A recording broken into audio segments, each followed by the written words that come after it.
Hello, everyone. Good morning, good afternoon, good evening, whenever you may be watching this from. I, Pawan Panta from Facts and Opinions, greet you here. Welcome to this fourth episode, second in my channel, fourth overall of this special series that we're doing with news, nonsense, and more. This fellow content creator that create contents on news, and they also do some nonsense and more, which they have both entertainment and news. So go check them out.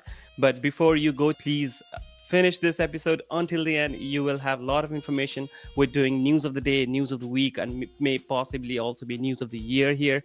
And having said that, I'll welcome my fellow content creator Sushant Dai from News Nonsense and More. Hello, Dai. How are you? Hey, how you doing? Thanks for having us back on your channel. It's great to be here. I think the series is picking up pretty nicely. It's fun being able to, express oneself and looking forward to today's episode because, oh man, a lot of things has happened. I mean, like in the past week, it's like a soap opera, but yeah, go ahead. I agree. We have tried to do this so much over the last week, but things changed so fast that any preparation we may have had was obliterated, in Trump's word. It was obliterated right away because of the news that came up that day. So we are finally doing this. I think there's some settling of issue on this one.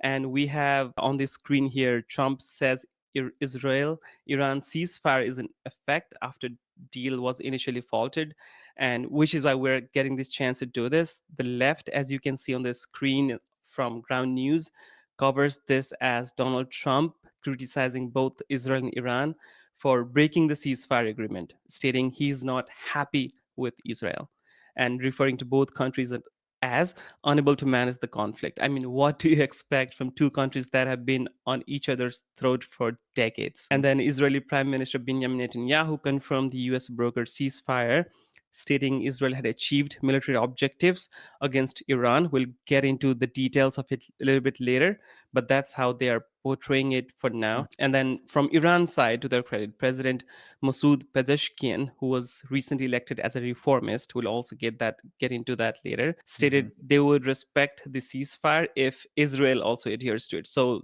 some qualification going on there, indicating a willingness to negotiate peacefully. So, Sushant, what do you think about this ceasefire that we had not expected last week? I mean, I think Israel and the United States kind of underestimated Iran, and everybody in the world underestimated Iran, right? The way how they overwhelmed the Iron Dome of Israel. Right? Let's make sure that people know that we simply will give you the left, center, and right. The reality is Israel attacked Iran first. Yes.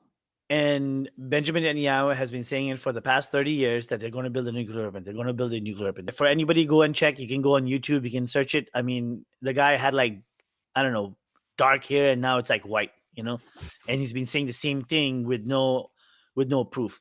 Now, is Iran any better? No. No one's going to take Iran's side, right? Iran is also, they're also viable for like the Houthis, the Hamas. They fund it. Let's be real. They're not Hezbollah. They're not saints either. And we can talk about the history as why, right? They did it to protect themselves. Israel be like, we're doing it because we want to protect ourselves. And that doesn't really matter, right? War in itself it moves the entire world backwards, and it puts a lot of strain on the world, especially the passageway where all the oil is exported from, which is 20% of the world's oil, right? I think overall it would be a huge impact on the oil pricing, right? Barrels would have been $150, $160. That's what economists are believing. But ultimately, this ceasefire shouldn't even have to happen if there was diplomacy from the very beginning. There was no reason for us to attack Iran the way that Israel nearly pulled us into another war. They tried to do in the past with Iraq. No Israeli soldiers went and fought that war. It was mostly American soldiers and mostly American taxpayer dollars that was used to fight that war, right? But I'm glad. I'll give Trump some credit here. I'll give Trump where credit is due. Yeah. He basically said no to Israel. Let's be real. He said, no, Israel, we are not fighting your war. Obviously, because there's a sect of MAGA that does not want war. Everybody on the left does not want war.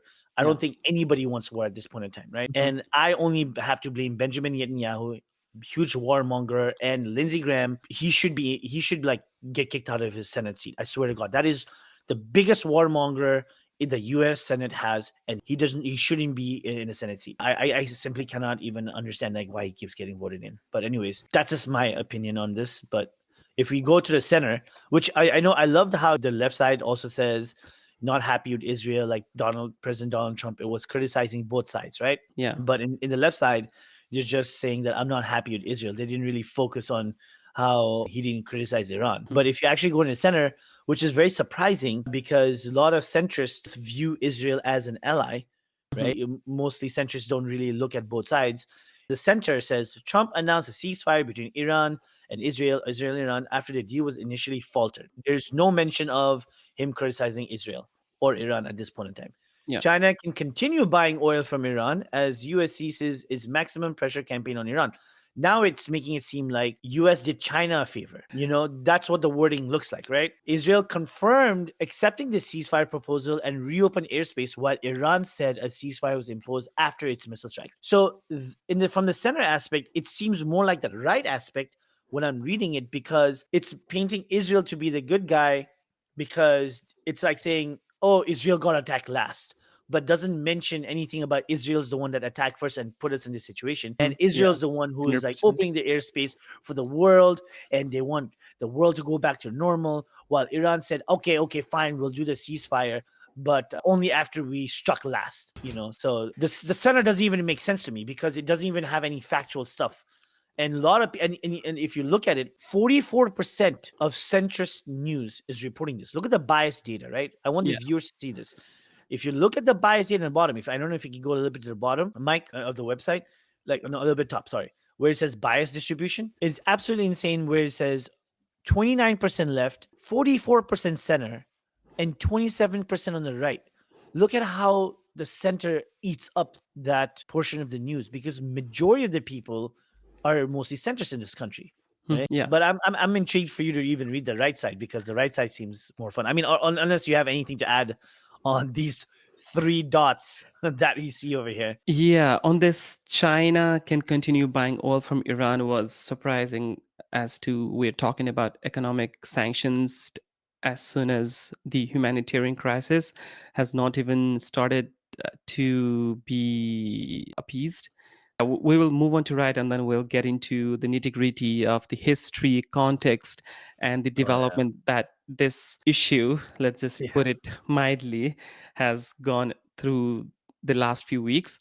On the right, Trump stated to reporters that a ceasefire between Israel and Iran is in effect, but he expressed dissatisfaction, again, he's putting it mildly, with both parties. He was throwing F bombs on the yeah. White House lawn. Yeah, it was. That's funny though. Yeah, I actually loved that side of him, to be real. For the Yeah, first time, I could relate to that, right? What the yeah. fuck are you guys Yeah, doing? I exactly. could relate Because to that that. is, I like him when he's real Yeah, and when he's actually doing the exactly. right thing. Yeah, I'll be honest, I could relate to that.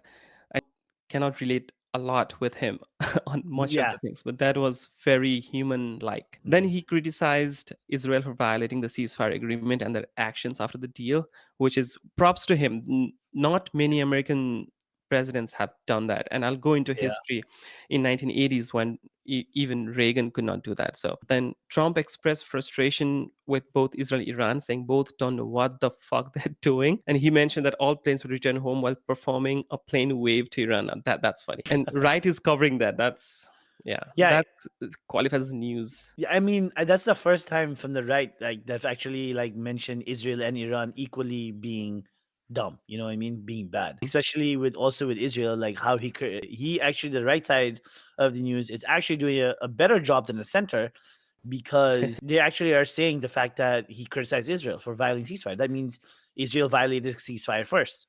And then the last to attack was Iran, because obviously Mhm. when he tweeted ceasefire, ceasefire, the greatest ceasefire ever. And then he comes up the next day, Benjamin Netanyahu like orders a strike. And he's like, they did the biggest load, which was, again, that was really funny. Both of them don't know what the fuck they're doing, which is absolutely true. I mean, Iran kind of knows, right? Let's give Yeah. Iran credit where credit is due. They did let Qatar know when the U.S. did bomb the Mhm. nuclear facilities, which again is was a total failure. Right? Didn't get anything The from retaliation. U.S. No, not the retaliation. Yeah, letting Qatar know so Yeah. many Yeah. hours in advance.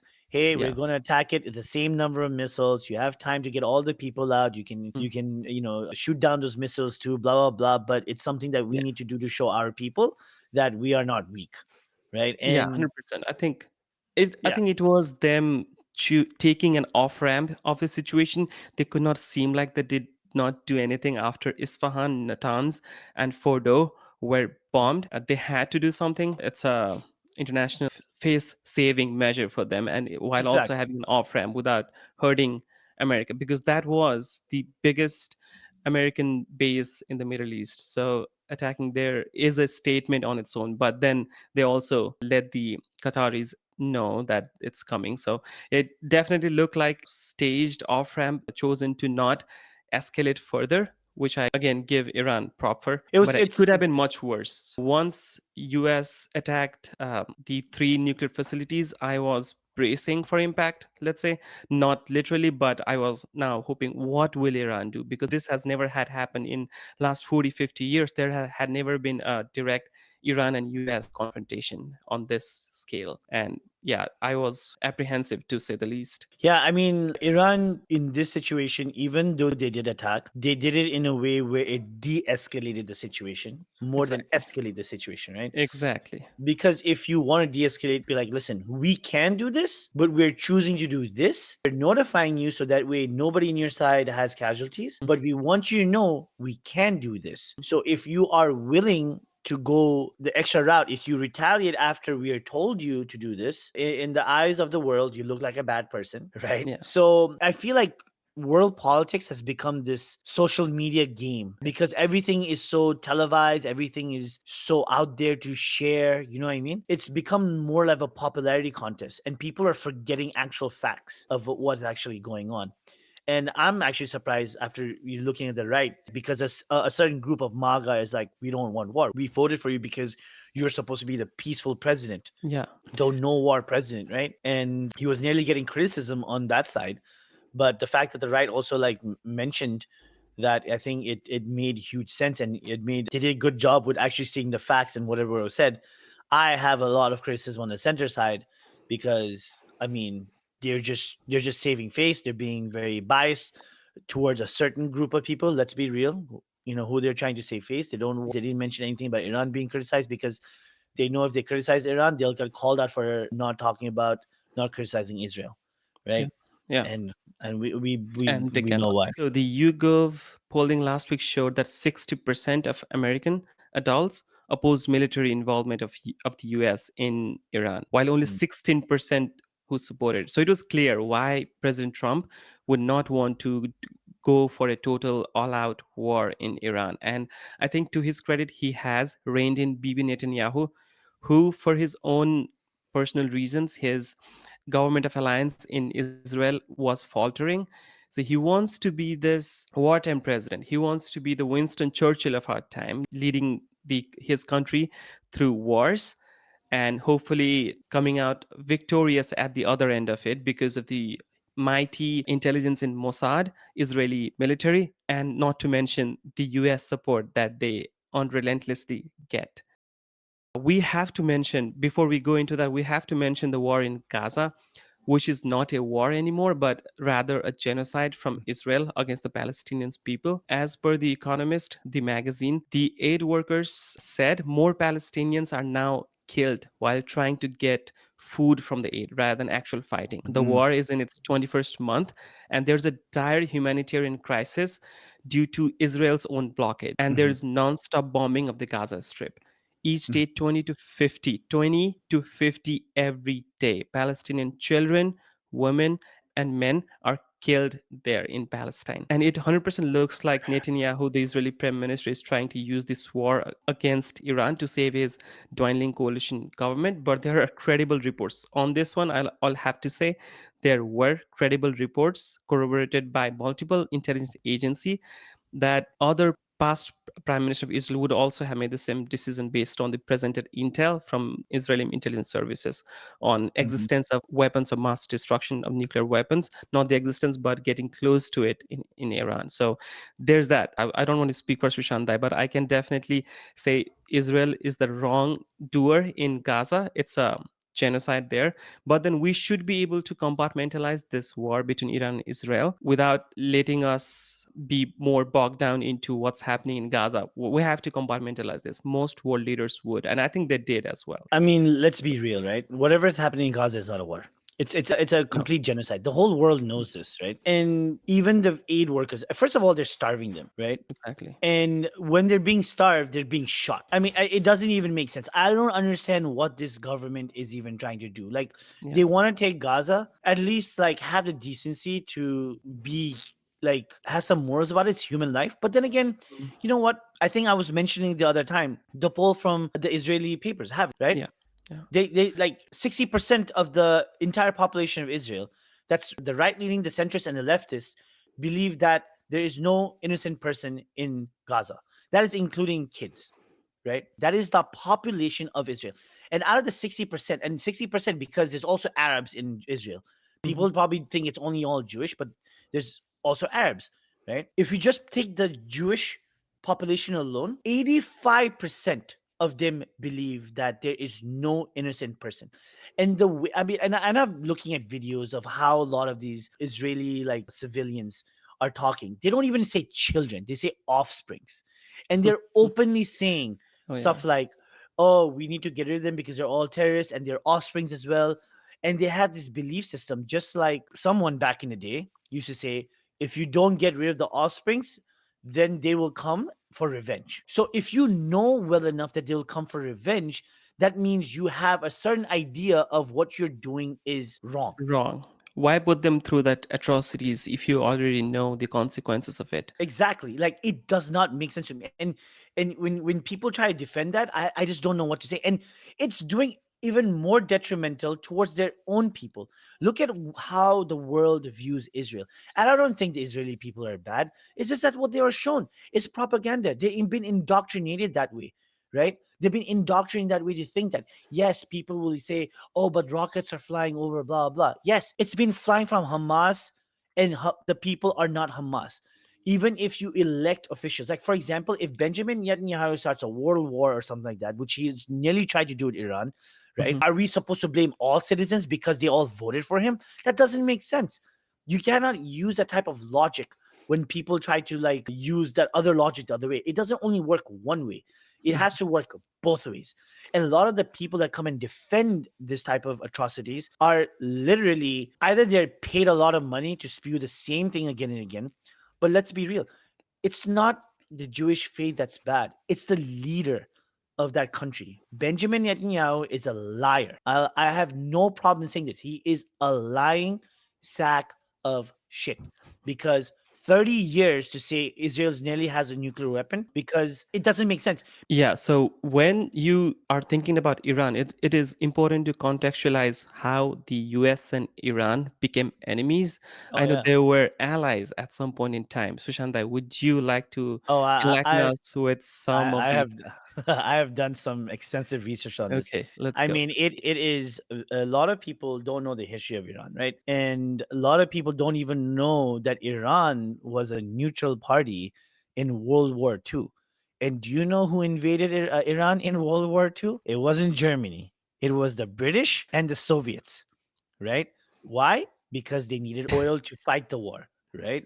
So a lot of people don't know this. In 1941, the Allied invasion. At that time, when you say Allied, it was the British, it was everybody else, right? The U.S., Soviet. the Russians, and Soviet Union. They were the Allied, right? And Yeah. all the other small countries that was fighting, Germany and Japan at that time. And let's not forget Italy was there too, right? So in 1941, I'll try to go through this because I don't want to like make this into a history segment. So in World War II, in 1941, Allied invasion invaded, and the Shah abdication. She means the Shahs are also a part of it. They're like, okay, fine, come and like take over us, right? The British and Soviets came in for supplies and vital supply routes for the Soviet Union and obviously the Allied forces for oil, right? And then the U.S. involvement was the U.S. supported the Allies' efforts in Iran. So meaning that we as America were like, okay, fine, we'll help your soldiers invade Iran at that point of time, Mhm. right? Spain. But yes, we were fighting a bigger enemy. Iran was not the enemy. Yeah. Iran just so happened to have resources, and the world was at stake. So I think even Iranian people, and even like the whole world would understand that, okay, it was a necessary thing to do, but we didn't colonize it or whatever, right? In post World War II, Soviet Union also did occupy Iran, but they initially wanted to take northern part of Iran, but then after the separatist movement, the Azerbaijan, I'm sorry, I can't pronounce these words, so I apologize. Azerbaijan. Azerbaijan's people government, Republic of Mahadat, like kind of pushed back, so then they left. Right. Mhm. And then the US involvement at that point, the US alongside Britain also pressured the Soviet Union to withdraw its forces because guess what? We were entering the phase of the Cold War and we didn't want communism, right? So that was actually the first time the US supported Iran for their sovereignty, right? Sovereignty at that point in time. And then from 1951 to 1953, in those 2-3 years, what people don't realize is British Petroleum, we know them as British Petroleum now, but the British Petroleum, the British leaders or companies, oil companies, the British owned Anglo-Iranian Oil Company was what it's called, to give it a name that it was actually, it make it seem like it was an Iranian company, but it wasn't. It was a British company. And what were they doing? They were taking 70% of all the revenue. So that means they had colonized it to take the resources. And when they sold it to the world, they kept 70% of profits and only gave 30% to Iran. That caused the rise of Mohammad Mossadegh. What he did from 1951 to 1953 was he basically nationalized the oil. He's like, British Petroleum, you're not supposed to get all the money. You're only going to get small of it. We're going to take majority of it because it's our oil, it's our money, it's the people's oil. Yeah. From that, just to give you an idea, how we have Social Security over here, in those Mhm. 2-3 years, he gave his people Social Security, healthcare, and the oil that was sold, it wasn't going to like the rich people of Iran. It was actually going to the people of Iran. So it was help paying to prop up the country Yeah. at that point in time. America still had a good relationship at that point in time, Yeah. but it was the British. So I'm going to give more blame to the British. The MI6 was like, no, this is the British Petroleum Company owns the oil of Iran, blah, blah, blah, whatever thought process they had in their head, right? So in 1953, there was a coup d'etat. MI6 and the CIA basically orchestrated a coup and overthrew Mossad's democratically elected government. Let that sink in. Yeah. Iran was that guy was democratically elected into office, Yes. and the CIA and MI6 did a coup d'etat to get rid. I'm going to get rid of democracy in Iran. Of sheer greed. Out of sheer corporate greed, okay? Because the British Petroleum Company and the businessmen who ran, I guess, like the British government or gave money to the British government at that point in time, they wanted that to happen. And then what did you get? They obviously kicked them out of office. There was no more democracy. Came in the Shah regime. The Shah regime, which is a close US ally, do whatever he wants. We're going to westernize it, blah, blah, blah, blah, blah, all that stuff. You're going to help us get all the oil, right? Cheap Mhm. oil during that time, because that's Yeah. how, if you actually look at the 50s and 60s of the US, it grew significantly, right? Everything was cheap. Why? Because oil was cheap. You had oil come from Iran. They had controlled the passageway, so on and so forth. And then eventually, and also obviously, they were using the whole like we'll fight communism, Mhm. but they already fought communism before. There was no need for that. The people were suffering, right? The actions and the decisions of the CIA and MI6 is what we know Iran as is today, because Mhm. Yeah. when the people suffer, right? The Grand Ayatollah, because the growing descent, there was economic growth, but economic growth was only happening for the rich. The Shahs were getting richer, and Yeah. only the close people around them, right? Yes. But there was widespread corruption. Human rights abuses were happening. And the westernization of Iranian society also was going against it, because it was becoming more Western. Like they should have just stayed Persian, from all Yeah. this. And this whole idea of like, oh, look, Iran was more Americanized. Maybe the people didn't want to be No, Americanized. Maybe they the did people not. didn't want to be Westernized, right? Yeah. And again, even though it was not democratic, it was autocratic, right? Because it was Mhm. only the king, the monarch rule, right? Yeah, it was. So that mass protest in the 1979 Islamic Revolution, which basically led to the collapse of the Shah government, which they were also very, very, they're pro-Zionist, actually, if Mhm. you think about it, because if you Yeah. actually look at the talking points you see now, because Mhm. the Shah wants to get into, it's very, very pro-Zionist, to be very honest. And US was caught largely off guard by this revolution because they couldn't anticipate why this is happening. The people of Iran didn't want it. And a lot of people say when they say death to America, they're not really saying death to America. They're actually saying death to American policies. So then the propaganda starts, right? But was the Islamic Revolution also good at that point in time? No, it wasn't good. So, but you know what they actually did was they did help the country grow, right? There was also the hostage crisis that happened with America, Yeah. right? Where 52 American diplomats were hostage for 444 days, entire year or more, Yeah. because they found out. So what ended up happening at that time, this is when when the Islamic Revolution happened, they went into the US embassy and they found the US diplomats shredding papers, Oh yeah. right, at that point in time, and then they took all that paper and gave it to the kids. And this is a story. Hey, put all this together, and that's how they found out that this MI6 and CIA were responsible for the 1953 coup d'etat. And Wow. that is where like the animosity of Iranian people against the America came up. And not many people want to talk about it because those actions is, and that's why I always tell people history matters. The action of your Yes. past come back and bite you in the ass, right? Yes. And this is what happened. That is how you see Iran being the way it is. They don't trust us. And why should they when we basically took away the democratic government, right? When they could have become like another powerhouse in the Middle East and they didn't want that to happen, right? And here we are today. Israel wants a regime change. Netanyahu keeps saying he wants a regime change. Why does he want a regime change? He wants someone who's friendly, who'll give them all the oil, all that stuff, and using that whole excuse of 30 years of they're going to build a nuclear weapon in the next 2 months, 5 months, 6 months, from 1995 till 2025, and yet there's no evidence. But and just to end this history, I'm going a little bit longer. Just to end it That's fine. now, don't you think Iran would want a nuclear weapon? Yeah. Do Me we too. try to screw around with North Korea? No. We don't screw around with North Korea. You know why? Because they have a nuclear weapon. Now these actions of Israel and bombing of those nuclear facilities by US has now somehow pushed Iran. Like if I was Iranian, I would be like, dude, we need to build a nuclear weapon just to like make sure this doesn't happen again. You're motivating them to do what you don't want them to do. And that's the history lesson, you know. If anybody wants to correct me, you can, but literally that's I've watched a lot of documentaries. I wanted to actually know. Yeah. I've read up a lot on it, and if I go on, it'll be like a 4 hour like session. But that's the easiest way I can put as to why U.S. and Iran were allies, and U.S. betrayed Iran with that coup d'état with MI6. So the British and Americans are mainly the reason why Iran is the way it is, and the Americans is to blame, and nobody wants to talk about that, Hmm. you know. So, but Yeah, anyways, that what do you think about this? the paper thing. Have you seen the movie Argo?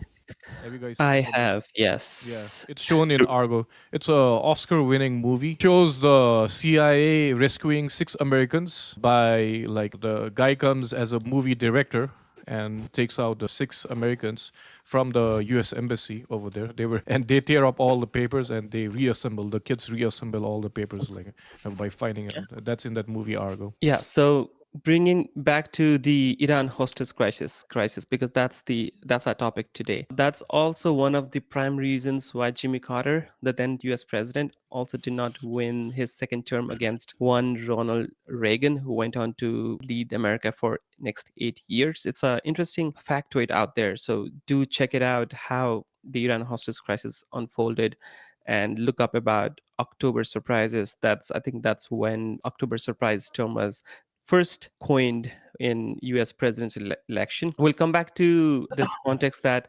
Sushantai gave us in us being complicit in whatever is the fate of Iran currently, right? America and UK, for that matter, because of their greed, corporate greed, and some ulterior motive, despite being calling themselves the beacon of democracy, they looked the other way when Shah, the then ruler in Iran, tortured people, put them through humanitarian crisis, and led a dictatorial regime, which is why the Iranian revolution happened in 1979. But then I should also point out that for the last 30 years, Iran has openly called US the Great Satan and reportedly has a doomsday clock in Tehran that's counting down to 2040, signifying that's when they will end the existence of Israel. This shows their undying and expressed hostility against the West and the US. But the government in Iran has not been a good neighbor. It has always been clear about wanting to pursue the nuclear bomb. And if you look from Iran's perspective, I get it, and from Israeli perspective as well.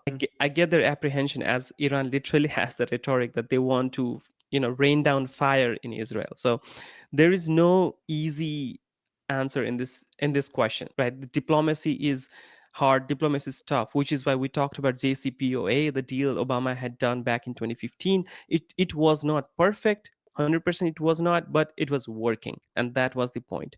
Which is why Steve Witkoff, you can see he is flying around capitals in the Middle East to get this similar to JCPOA deal done again.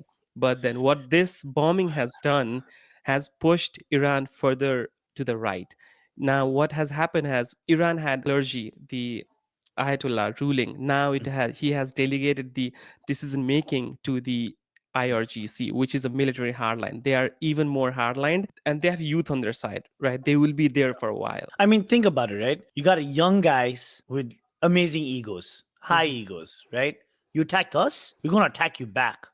And that's exactly what happened because the old guard basically tries to not have a war, not escalate, doesn't want to do that, right? But these young guys understand that Israel is just going to attack because they've already seen what's happening in Gaza, right? Yeah, yeah, It's already seen what's happening in Gaza. yeah. When you look at that, right? When you look at all what's going on, why would Iran not have a nuclear weapon now? You go there, you bomb them first, and you've already like have a bad relationship with that country. You're just pushing them over to now they're going to have it, and now they know exactly how to do it. They've anticipated, and Iranians are smart. They are. They're not dumb. There's a lot of smart people that comes out of Iran, and the whole like notion of human rights abuse, blah blah blah blah. Going back to history, when the Shahs were in power, guess who did not even want to look at what the human rights crisis was happening in Iran at that point in time? The U.S. was basically saying, "Oh, we overlooked. They downplayed the human rights issue during the Shah's rule, right? It wasn't an issue. Then why is it an issue now? No, Because it's yeah, not in their best interest, right? So I do not think two wrongs should make a right, because just Mhm. because we did not do the right thing back then, we should not be looking after doing the right thing now. But the point is, I think Iranian regime already felt a little bit shaky in their home ground, which is why they had recently elected a reformist president, and they do not elect. Is the supreme leader that exactly gives the because blessings. They were bec- worried about it, but yeah, what yeah, this yeah, attack has done is maybe consolidated the power. People tend to unite when you're attacked at your home, and exactly. that's what this has done. I want to add something to that. Just to add something to that, right? Yeah. You think about this, right? You like you said, they elected a reformist, Mhm. someone who was more keen on diplomacy, right? Yeah, yeah. Someone who was keen on doing the Iranian nuclear deal, right? Who tore that deal up? Who advocated to tear that deal up, right? You Mm, want to call Netanyahu the most democratic and leader, blah blah, wants to fight peace? mhm. Then why would he tear up or advocate for a deal that would have secured that region? It's because because they want power, they want control. Yeah, Nobody wants a country that can act on their own, right? I mean, and Netanyahu is a disservice to Israel. He's a disservice to Israeli citizens. He's a disservice to Jewish people all over the world because now look at how people around the world view them. Once, I 100% they were agree. yeah, they were supposed to be victims of World War II, something, a symbol of this should not happen again. And now people like online, like if you look at the comment section, it's atrocious. People are the younger generation now, they don't know how it was in World War II. They just read the books now, right? When I went to high school, I had the privilege of meeting World War II veterans, people who fought. They were 90 something, 70, 80 years old. And they cried every time they thought about that. And they fought that when they were 18, 19, 16, in their 20s. And even after 50 years of living that life, they still cried. And that was what the World War II did. And the fact of the matter of this happening right now with the Palestinians, with them attacking Iran first, their image in the world has gone down significantly all over the world. Like the leaders might be like, hey, listen, we support Israel. But what about the citizens? You think one leader is going to make a huge difference? That leader, if he keeps supporting that country, he might lose his power. Yeah, I 100% agree that I think Bibi Netanyahu and his government has done a terrible disservice to the Israeli people, like you just mentioned. They have set back Israeli goodwill and their popularity. People had sympathy for Israel before, but I think it has gone down severely. And he has been always touting to go He's with a warmonger. bombs. He's absolutely a warmonger. So US had asked for 60 days to do the deal. This Steve Witkoff is staying there to in the Middle East to do the deal with Iran. It would be similar like JCPOA. It would not be everything, but it would be a deal that would potentially save us from another conflict, another forever war. But the 61st day, it expired on the 61st day. Israel went there and did its defensive attack. You Yeah. do not attack on a foreign land first and then call it defensive. People will defend that, right? It's a defensive attack. What do you call, like, I'm going to use some common sense here. That's like me, right? Coming to you and slapping you across the face and saying, I want peace after that. Exactly. And I think Trump also did the same thing. He bombed them with 14 MOPs, which are stronger than the mother of all bombs, MOABs, and also hit them with more than, I think, close to 30 dozens of Tomahawk missiles and call them, okay, now we are going to settle for peace. And to Iran's credit, they did not choose to retaliate, escalate that with a huge measure by giving Qatar a warning before they did that, but this could have been so much worse. And I think we are still being Naive. too quick on the feet and too naive to say that we're out of the woods, that we are not out of the woods. And people who are jingoistic about this, oh, US did this with their sheer strength, you do not most likely understand Middle East, because in Middle East, pessimists are the ones who mostly get it right. Yeah. Optimists do not get it right there a lot, and there's so much history. It's not just about deal with them, it's not just about deals and prosperity for them. It is about their histories, it is about their past, and they think it in that terms, which is why Trump says he does not get it. He says these people don't get it, but I think he's the one who does not get it, that there's so much animosity, there's so much blood between those two population. It's not as easy as saying I'm going to hit you and you're going to sit down. That most likely will not fly for a long time, and I'm really pessimistic about the ceasefire, to be I honest mean, with honestly, truth, like, Benjamin Netanyahu, I think, is just doing this so that he doesn't have to deal with his crimes, his corruption crimes you. in Israel. I mean, like, and hence that's why he tweeted, "Hey, I think Israel needs to, like, Benjamin Netanyahu's, like, court cases. They should just, like, let it Oh go." yeah, Trump tweeted it, yes. Yeah. I mean, that doesn't make sense. Let the guy go to jail. The guy needs to go to jail. There's an arrest warrant for him in the international community. He should go to jail in Israel for doing all the corruption, number one. And the war crimes. He is, in my opinion, and this is going to be a hot take, I think he's the second most evil person in the world. I don't have any remorse for saying that, because this guy has over 100,000 deaths, Palestinian deaths, women and children, right? If you want to lower the number down, 50,000, 60,000, right? 50, 60,000. That's more than a town in, like, Texas, right? The guy needs to go to jail. I feel like if Benjamin Netanyahu was not the president of Israel and you had someone who is more of a reformist, if Iran can, have a reformist in power who's willing to do diplomacy, I think, Israel can do a better job and, like, have someone who is a more of a reformist. You don't have to, like, hold hands and be goody two shoes. But the whole point is, the world, America knew, Trump knew, like, if this war goes all out, it is going to affect the entire world. The oil supply chain, cost of goods. Like, think about, like, what would have happened. Your underwear would have cost you like $50, you know? Like, think about it. Like, the trucks that deliver, like, your goods and supplies, food that comes from other countries, the plane ticket that you buy to fly over. First of all, you want to be flying to over the Middle East because there's war.